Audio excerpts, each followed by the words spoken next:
विद्यार्थियों, आज जो हमारा टॉपिक है वो रहेगा मुगल कालीन राजस्व प्रणाली। मुगल कालीन राजस्व प्रणाली पूर्व में जो सल्तनत कालीन राजस्व प्रणाली थी उसी पर आधारित थी। ये बात अलग है कि समय के साथ साथ उसमें कुछ परिवर्तन आए, और परिवर्तन भी जो आए वो इस तरह के आए कि सल्तनत कालीन और मुगल कालीन जो व्यवस्था थी उसमें बहुत ज़्यादा परिवर्तन देखने को हमें नहीं मिलता। मुगल कालीन जो राजस्व प्रणाली है उसका विवरण हमें अबुल फजल के जो पुस्तकें हैं उसमें हमें ज़्यादा मिलता है। अबुल फजल ने कहा कि सार्वभौमत्व के मुआवजे के रूप में राजस्व वसूली का औचित्य सिद्ध किया गया। अबुल फजल ने कहा है कि राजा को अपनी प्रजा से राजस्व लेने का अधिकार है। अकबर ने शेरशाह द्वारा जो अपनाई गई थी जब्ती प्रथा, उसी जब्ती प्रणाली को अपनाया। उसमें कुल भूमि उत्पादन का 1/3 भाग कर के रूप में मिलता था।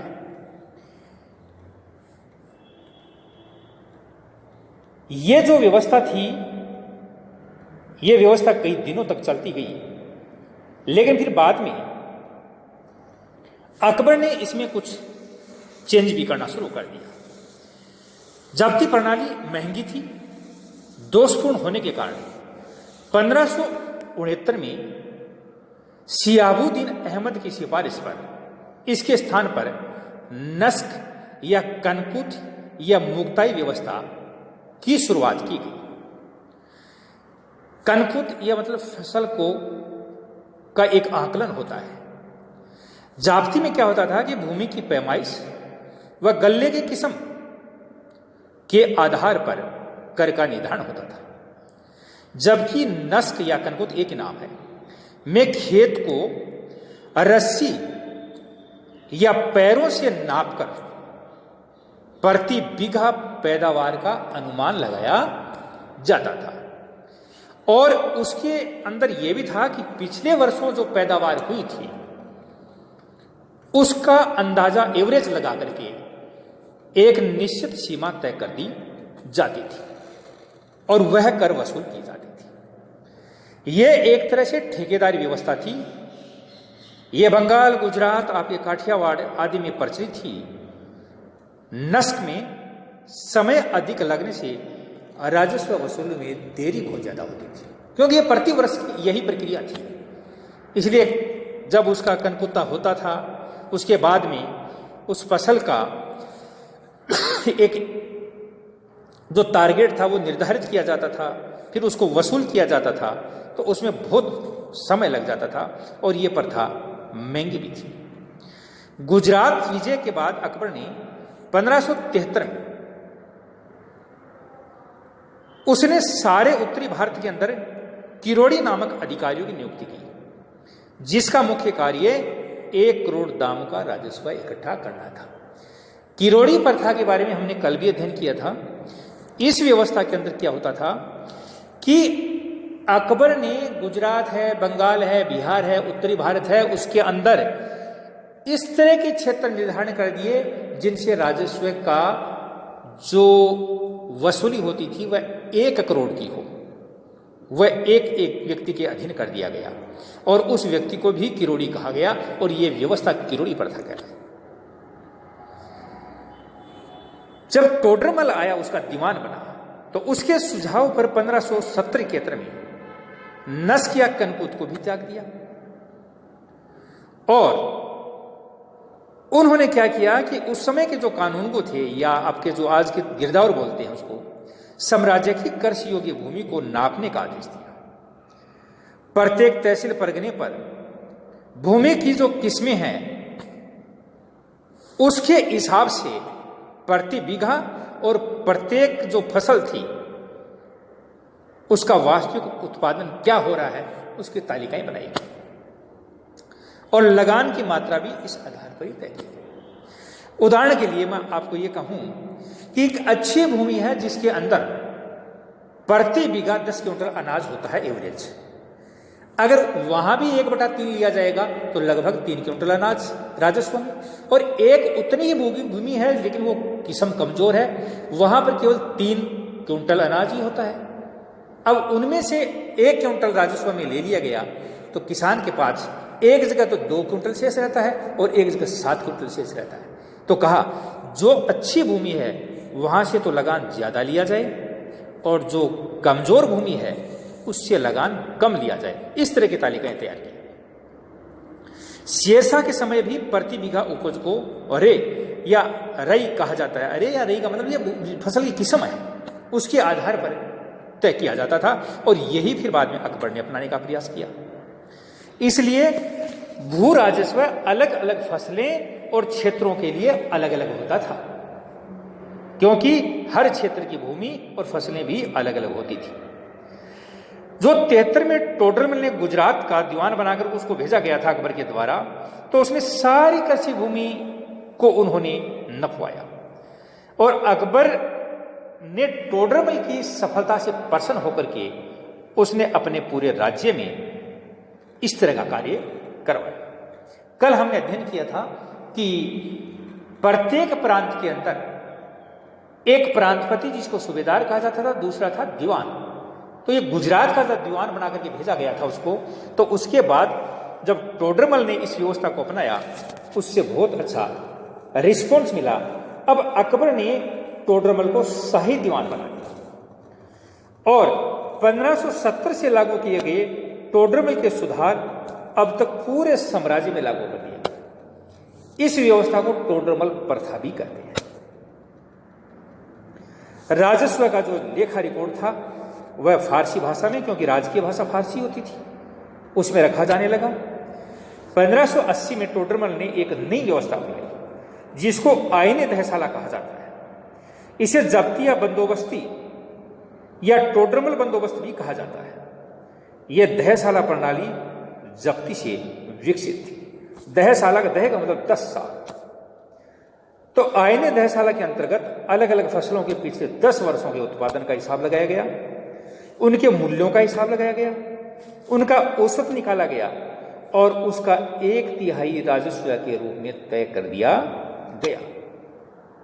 इस प्रणाली के अंदर जो कर की दर थी वो नगद के अंदर अदायगी करनी पड़ती थी, यानी नगद लिया जाता था। दहसाला प्रणाली उन क्षेत्रों में लागू हुई जिनमें पहले से जब्ती प्रथा थी, क्योंकि यह उसी का विकसित रूप था। यह एक प्रकार की रेतवाड़ी प्रथा थी। रैयत का मतलब होता है किसान, खेत। इसलिए यह डायरेक्ट किसान और उसके खेत पर लागू की, क्योंकि इसमें कृषक सीधा सरकार से जुड़ता था। टोडरमल बंदोबस्त के अंतर्गत किसानों को अग्रिम ऋण देने या खराब हो जाने पर फसल उसकी वसूली में छूट भी मिलती थी। दहसाला प्रणाली को प्रारंभ में 8 प्रांतों में लागू किया गया था और ये पूरे राज्य में तो कभी नहीं रही, लेकिन प्रारंभ में 8 और उसके बाद में अन्य प्रांतों में भी इसे लागू किया गया। इसके 5 चरण थे। टोडरमल व्यवस्था के 5 चरण थे। सबसे पहले भूमि का माप होता था। मापी गई भूमि का वर्गीकरण होता 3 तरह के थे, अच्छी, मध्यम और बेकार, यानी कुशल। और फिर तीसरे चरण में आते थे तब भू राजस्व का निर्धारण होता था। चौथे चरण में भू राजस्व का अनाज से नगद में रूपांतरण। राज्य नगद में, यानी हमेशा मुगल काल में यह तो व्यवस्था थी कि किसी भी हिसाब से दिया जा सकता है, चाहे नगद दो या फिर जिन्स के रूप में राजस्व दिया जाए, लेकिन नगद लेना वो ज्यादा पसंद करते थे।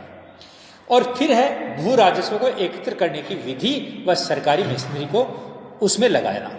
ये सारी चीजें टोटल में व्यवस्था की थी। 5 ये चरण थे। दहसाला प्रणाली में खालसा व जागीर दोनों प्रकार की भूमि शामिल थी।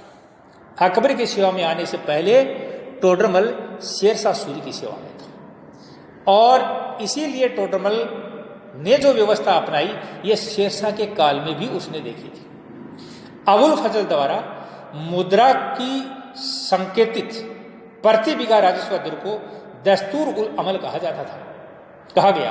टोडरमल ने 1580 तक अकबर के 24वां वर्ष था सिंहासन पर बैठने का, दस्तूर उल अमल तैयार करवा लिया। यह जिन्स दर व भाव दर की वह सूची थी जो ऐसे क्षेत्र से संबंधित थी जहां कृषि की दशा समान थी। मुगल काल में कर निर्धारण की अन्य प्रथा थी, वो गल्ला बख्शी या बटाई थी। जैसे आज हम किसान को बटाई पर देते हैं ना, कि किसान जो रैयत या खेत जोतता है उसका एक भाग राजस्व के रूप में तय था, एक भाग उसके खुद के का भाग माना जाता था। तो इस तरह से उसके दो भाग थे। तो ये बात ही बटाई, इसको भोली भी कहते हैं। ये कई नामों से जाती थी, बाहोली कह दीजिए, चाहे इसको गला बख्शी कह दीजिए, चाहे इसको बटाई कह दीजिए, बात एक ही है। इसके अंदर किसान व राज्य के बीच फसल का एक निश्चित अनुपात का बंटवारा होता था। ये विशेषकर ये आज भी किसान करते हैं इस तरह का। जो किसान हैं अपनी खेती स्वयं नहीं, वो किसी को से जुतवाते हैं, तो उसमें एक बंटवारा होता है कि इतना उसको मालिक को देना पड़ेगा और इतना जो बोने वाला है उसको देना पड़ेगा। इसी तरह की थी बटाई प्रथा के अंदर। 3 तरह की होती थी। एक तो थी खेत बटाई, खड़े खेत के अंदर जो फसल खड़ी थी उसके अंदर खड़ी फसल को बांट लिया जाता था कि ये तो राजस्व की है और ये किसान, इससे जो उपज होगी वो तो किसान की होगी और बाकी इस भाग से जो उत्पादन होगा वो राज्य का होगा। दूसरी है लंक बटाई। इसमें यह होता है कि फसल को काटने के बाद में अलग अलग जगह इकट्ठा कर लिया जाता था। एक भाग का राजस्व देना होगा और एक भाग किसान का होगा। और तीसरा रास बटाई। आज भी जब किसान अनाज निकाल लेता है तो उनके ढेर को रास कहा जाता है और उनमें से अनाज का जो हिस्सा किया जाता था उसे रास बटाई कहते हैं।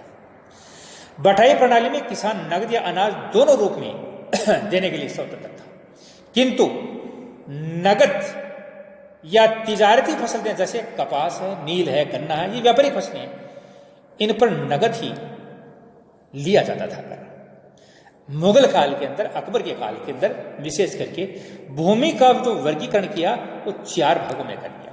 एक तो पोल जिस पर हर वर्ष खेती होती थी, दूसरी परती वह भूमि जिसे फिर से उर्वरता प्राप्त करने के लिए एक या वर्ष छोड़ करके उस पर जा, और तीसरी है चच्चा।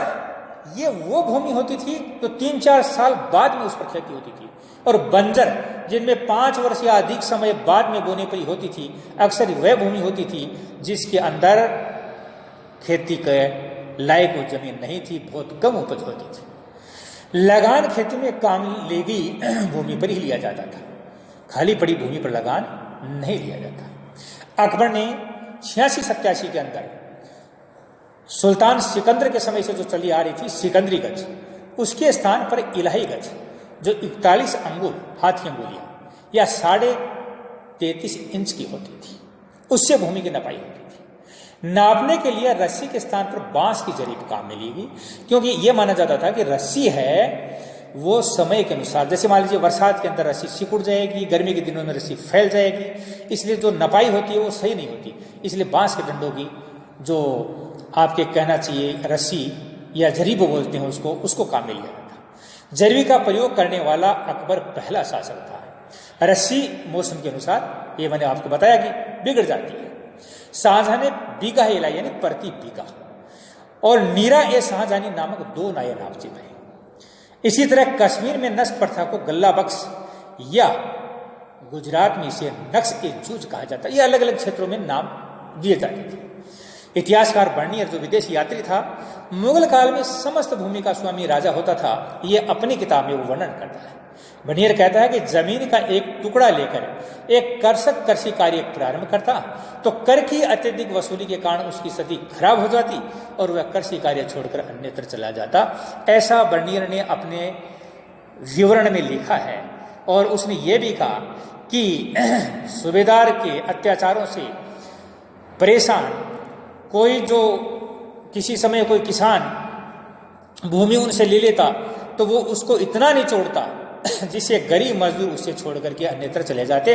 कहने का मतलब है किसान को के लिए खेती कोई उस समय फायदेमंद नहीं थी, कर की मात्रा बहुत ज्यादा थी। गांव में जो भू राजस्व की वसूली है वो हम पूर्व में पढ़ चुके हैं कि मुकदम और पटवारी हैं वो यही काम करते थे, भूमि संबंधी सारा काम वही करते थे, राजस्व वही वसूलते थे। चारागाह की भूमि थी या जो प्रति भूमि जो पड़ी हुई भूमि थी ग्राम समुदाय का स्वामित्व न होकर यह राज्य के अधिकार में होता था। परगने में आमील, कानूनगो, आमीन ये राजस्व के प्रमुख अधिकारी होते थे, तो गांव में मुकदम और पटवारी। शाहजहां के काल में भू राजस्व वसूल करने के लिए ठेकेदारी प्रथा, इजारा प्रथा का प्रचलन पुनः कर दिया गया, क्योंकि इससे किसान की स्थिति चाहे कैसी भी हो, लेकिन राज्य की इनकम बढ़ रही है। 18वीं सदी तक इजारा व्यवस्था सामान्य तौर पर प्रचलित रही। इसमें क्या होता है, राज्य की 70% भूमि जागीर के रूप में जागीरदारों को दे दी गई और जागीरदारों से एक निश्चित कर लिया जाता था। अब वो किसान देने की स्थिति में है या नहीं है, लेकिन जागीरदार उनसे लेकर के राजस्व है वो तो जमा करवाते। शाहजहां के काल में जमा व हासिल में अंतर को पूरा करने के लिए मासिक अनुपात के आधार पर वेतन देने व उसी के अनुसार सैनिक रखने का आदेश दिया। इसमें दो चीजें हैं, जमा और हासिल। जमा में तो यह होता है कि जो आकलन कितना है, और हासिल वास्तव में जमा कितनी हुई, यह फर्क था। इसलिए जो आकलन था उसमें और जो वास्तव में जमा हुआ उसमें फर्क लगातार बढ़ता रहा। तो इसके लिए ये कहा गया कि इसको मासिक, प्रत्येक माह के अंदर इसका रिकॉर्ड रखा जाना चाहिए। इस तरह से भू राजस्व है उस समय तैयार किया गया। इसके अलावा राजस्व के अन्य साधन भी थे, जैसे व्यापार वाणिज्य। राज्य के बाहर अनाज जाता था उस पर भी कर लगता था, और अंदर आता था उस पर भी। जगह जगह चुंगी नाके बने हुए थे। अनेक कारखाने थे जिन पर राज्य की ओर से कर लिया जाता था, या फिर बाद में किसी प्रकार का आर्थिक दंड या युद्ध के अंदर जो लूट का जो धन होता था उससे भी राज्य की आय होती थी। मुगल काल में इस बात को अच्छी तरह से पहचान लिया था कि व्यापार वाणिज्य से राज्य की आर्थिक स्थिति है वो बढ़ती है, राज्य के लोगों को रोजगार मिलता है और इससे राजस्व मिलता है, जिससे राज्य की आर्थिक प्रगति होती है। इसलिए व्यापार वाणिज्य को बढ़ावा देने के काफी प्रयास किए गए। विशेष करके जो खाने हैं उनसे भी राज्य को इनकम होती थी। तो ये सारी जो इनकम होती थी, ये जो राजस्व प्राप्त होता था, ये राजकोष के अंदर जमा होता था। विशेष करके हर प्रत्येक स्तर पर इस तरह के अधिकारी होते थे राजस्व से संबंधित, जैसे अमल गुजार है, आमीन है, दीवान है। ये पूरे आय का लेखा जोखा रखते थे। सेना पर कितना खर्चा होता है, कर्ज कितना है या खर्च कितना है, ये सारी उसी के अनुसार जो बादशाह है वो अपने दीवान को राजस्व वसूल करने के आदेश देता था। तो ये थी मुगल कालीन राजस्व व्यवस्था। धन्यवाद।